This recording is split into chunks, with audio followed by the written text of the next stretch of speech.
ó mà wá ga báyìí o ẹ̀yin èèyàn àwọn kan mà ti jáde tí wọ́n ń bú Tóyin Abraham pé alábòsí ni wọ́n ló mọ̀ pé ìjà wà nílẹ̀ láàrin wọn bẹ́ẹ̀ láàrin òun àti Funke Akindele Ògúnrégé kí ló ń kí fún wọn ló ti ń jọ pé níṣe ni Tóyin Abraham máa ń mọ̀ọ́mọ̀ ṣe àwọn nǹkan wọ̀nyí àwọn èèyàn lè mú Funke Akindele sọ́wọ́ lórí ayélujára kí wọ́n máa bú ẹ jọ̀wọ́ ẹ wá nǹkan fìdílé kẹ́ ẹ gbọ́rọ̀ látẹnu àwọn èèyàn wọ̀nyí ẹ sì jẹ́ ká mọ tẹ́yìn rí sí gbogbo àwọn ọ̀rọ̀ tí wọ́n sọ lábala àríwísí. wọ́n gbé voice note fún Funke ibi tí Tóyin ti ń bad mouth rẹ̀.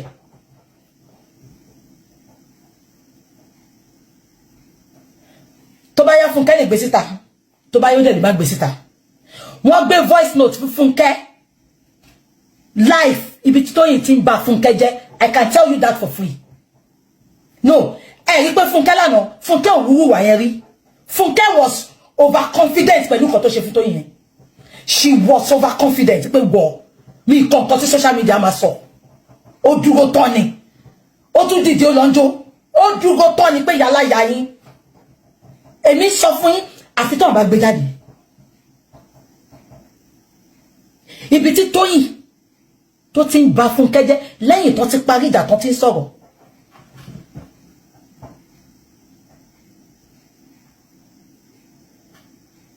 Toyin wants to eat her cake and have it.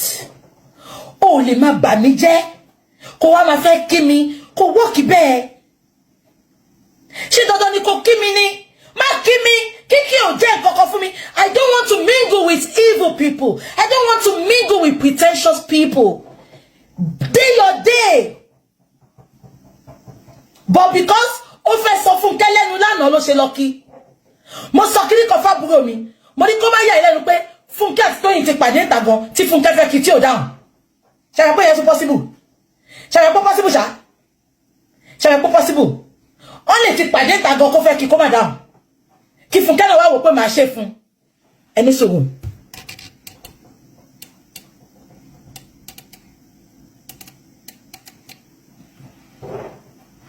Ṣé ń gbọ́ mi ṣá?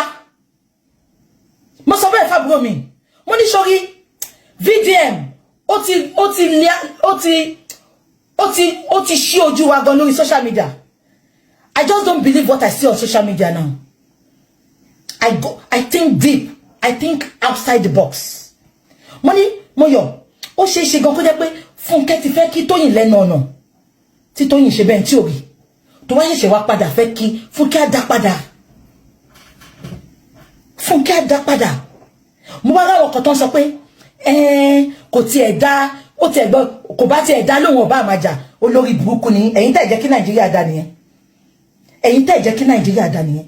If you are calling a spade for people, less ni Naija ti já ìdàdàgan ẹ rí pé ìlú òyìnbó dágan òyìnbó máa bẹ́ẹ̀ fẹ́ yín báyìí tó bá ṣe òyìnbó á lọ fẹjọ́ ẹ̀sùn ìwọ àtòyìnbó ẹjọ́ ń ṣọ̀rẹ́ ọkọ ẹ̀gbọ́n tó fẹ́ sílé tó jóyìnbó tó bá ṣe nǹkan tí ò tọ́ sọ́nà á fẹjọ́ ẹ̀sùn ẹ̀gbọ́n mi ṣá nǹkan tó náà wọ́n fi ń là nìyẹn àwọn kan ní ọmọ Yorùbá ní gbogbo wa kò bá tiẹ̀ kọ̀ dá lóhùn disgrace níṣẹ́ ṣí eré ní ẹ̀mọ nǹkan tó wà láàrin wọn ni ṣé Funke ṣe nǹkan bẹ́ẹ̀ yẹn rí ni ẹ sọ fún mi Funke tó yẹ pé ní tuntun àti bọ́ta ti máa ṣàlàyé ẹ rí pé over confidence ni Funke fi wà yẹn fún Tóyin ni kò wọlé méjì kò wojú ṣe ó ṣetán ó jókòó pé ìyá gbogbo yín ìyá yín bring it on ó ní ìyá yín expression tó wà lójú ẹ nìyẹn kò ní yẹ gbogbo yín ìyá yín ẹ tó lè ṣe nǹkan bẹ́ẹ̀ yẹn ẹ tó mọ̀ pé ó ní 1 million over 1 million reasons for doing it. Ẹ gbọ́ mi ṣá. Ẹ bá jẹ́ ká máa tètè conclude. Mo dé wá rí ṣẹ́rí ibi tó fojú sí ọ̀nà ògbàbẹ̀. Ó ń bà mí jẹ́ lẹ́yìn. Ó ń jẹ mí lẹ́sẹ̀.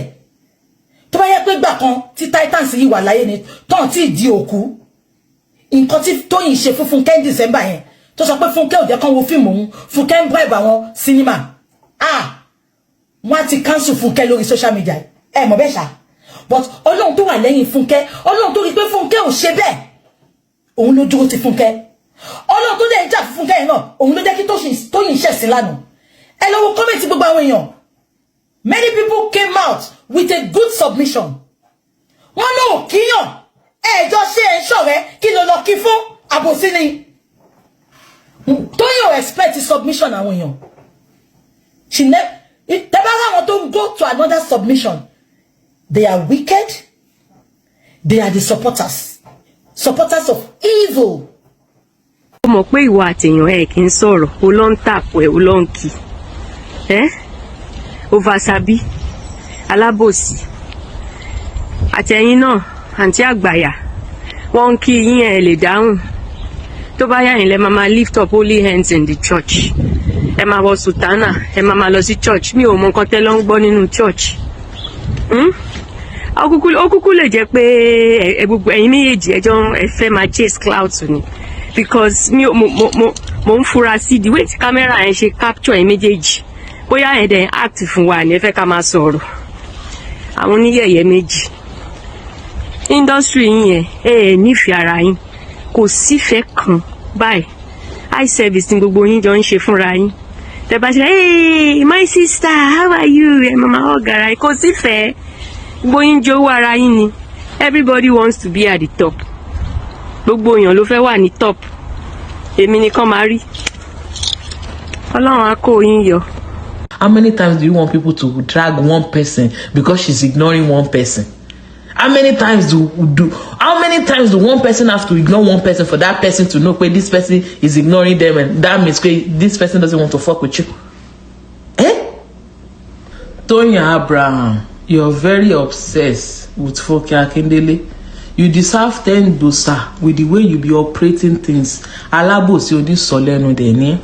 Because tell me why every chance you get, you are always calling this woman out. Though it is indirectly, but everybody that has sense knows it's Funke Akindele that you are talking to. Because in case you don't know, let me tell you, Funke Akindele, she's up there quite alright. She's number 1. But then you are right behind her, you are number 2. After Funke Akindele, it is you when it comes to this cinema business. So don't act as if we don't know who you are always sending that shot to. And another thing is, a lot of time your crash out are valid, but in the wrong way. Because tell me, you're talking about somebody having more screenplay time than you, which make a lot of sense. Like, why are you having 7 screenplay time and I'm having 3? Or you can talk to the cinema staff and they will explain to you in a way that you will understand. But no, you want to make sure people online get that fact so that they can have a reason why to think this other person, she's a witch, Abby. Because tell me why every chance you want to be calling her out and she's using gift and she has more screenplay and they want your film, they are selling another film. Because the moment you decide that, no, I don't like this thing that is going on, I have to call her out, maybe I will do it indirectly. The moment you decide to do that, even if every one of us do not know who you are talking to, the person you are talking to will know that you are talking to her. And why would you think after you do that, you want to see her in a party? And be like, Auntie Funke, you did it the first time. You do it again. You do it again because you're doing it every year. What I said now, you did not say them all together. 1 year, you said she's using gift. Another year, you said she's having more screenplay. What do you want from her? You're so obsessed with her and it's not fair. If there is anything, say it instead of trying to set her up in a very, very diabolical way. Toyin Abraham, you need to do better. Toyin call me about one better Funke Akindele shit. To fi jẹ́ ìranko, to fi jẹ́ buruku sí. Just say it. Or shut the fuck up and mind your business and leave her alone. Why are you greeting her? Why? Tell me why you are greeting her. You damn well know you already called her out and she know that you have done. But in your head, you are thinking, mi ma kuku key. Because things got to come, you're the key in go down. Now you're talking about me only key more.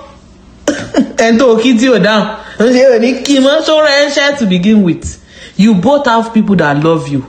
So go and meet your own people and fuck with them and leave somebody. Because I don't know how else you want her to tell you, but she's not fucking with you.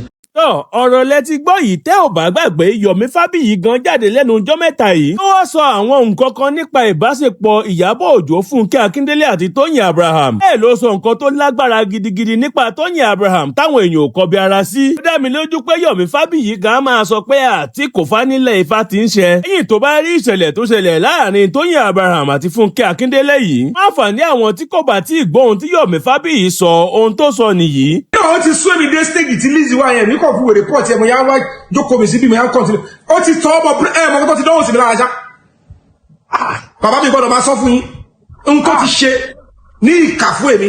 ó yẹ kí n ti di times 3 release eléyìí àwọn eléyìí ní ẹ̀mí burúkú wọ́n á wá gún ẹni irin gbóná sharp irin gbóná ẹmọ kí ni ọ̀bẹ táwọn ẹ̀ máa fi ń gúnyàn pa yẹn kọ́ wá ti bọ̀nù náà ìgbé nǹkan tẹ́lẹ̀ ń lò nìyẹn o àkílódé yóò fáwọn Fúnkẹ́ ọ̀yà jẹ́ntù sí lọ́wọ́ even gan Mercy àìgbé ó jẹ́ntù bí okó pọ́pù ni ọ̀yà dọ̀rẹ́ ẹ̀ pa àjọba èyí tó máa fi àjẹ́ sí ni èyí tó yìnyẹn wọ́n tẹ̀jọ́ léṣù papọ̀ ni ṣùgbọ́n wọ́n ti ń jà torí pé bó ṣe lọ́n pakuru mọ́ Fúnkẹ́ yẹn ìyá ẹ̀ sì máa jẹ́ ọjọ́ máa ṣèkà fúnra wọn láìpẹ́ ẹ̀yin ni kẹ́ farabalẹ̀ kẹ́ wá wo fíìmù ẹ lọ ra popcorn báwọn méjì ò ní fúnra wọn jẹ àfi tó bá yẹ pé àjẹ́ ẹ̀kan le jù kan lọ ó sì wọ pé jẹ́ kó rí ẹ pé o sọ pé yọ̀mí ti láà máa jà tó bá ṣe wèrè máa rún ẹ o wọ́n lè wá jẹ́ntù fún yín ìgbogbo ọmọ ọ̀dájú ni pé Tóyìn tẹ́bi wọ́n o pé kò ní fún jẹ́ yẹn wọ́n bí dá. wọ́n lè kó fún ọ̀rẹ́ rìn wọ́n ní ṣe. èṣù máa ṣàwọn méjì because ìyẹn ti bá débi pé ẹ máa gbọ́ gbogbo ètò fún kẹ́yẹ ṣe yẹn kò lè dùbọ̀ Tóyìn nu ó wàrà níbi ìṣe fún ìyàwó yẹn ti ní problem lọ́dọ̀ Tóyìn bó ṣe wà yẹn bó ṣe máa ṣe kà fún kó má jókòó tẹ̀tẹ̀rẹ̀ kó má bà á. ọgùn Yomi tó yàbí Fúnkẹ́ Fúnkẹ́ ti gápa rẹ̀. tọ́ ẹ̀yin èèyàn ọ̀rọ̀ lẹ ti gbọ́ látẹnu Yomi Fábíyì yìí ẹ jọ̀wọ́ ẹ bá wa dá sí ọ̀rọ̀ yìí lábala àríwísí ẹ má gbàgbé àti láìkì fídíò yìí tẹ́ ẹ bá sì ti tẹ̀lé ìkànnì wa ẹ jọ̀wọ́ ẹ bá wa tẹ subscribe button kẹ́ ẹ tó lọ ẹ ṣé púpọ̀.